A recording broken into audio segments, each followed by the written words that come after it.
KECOBO is the worst disaster. The worst thing that ever happened to Kenyan musicians is a body called Kenya Copyright Board, who think that they were established to only rein in CMOs, and that their work for their existence, the purpose for their existence is just to regulate CMOs.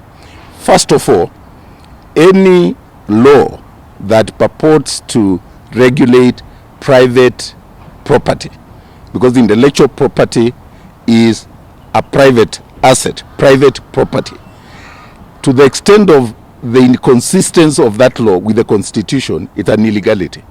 So first of all, the Copyright Act is an illegality, should be disbanded. KECOBO should be disbanded. That law should be repealed. And musicians, because they are not funded by government, they don't draw money from the exchequer. No musician I know who has been funded by the government to produce their music. The government does not help musicians to sell their music. The government does not buy the music for musicians the way they buy maize through the cereal board.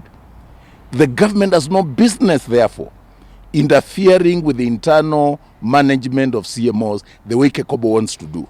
That in order to give a license, an operating license, which is an illegality, because, my brother, if I plant maize in my shamba and the government did not fund me or give me the fertilizer or help me, or the government is not buying that maize, the government has no business. In fact, I can give it out for free or even feed it to the to cows and to goats, and the government has nothing to do with it. It's a private property.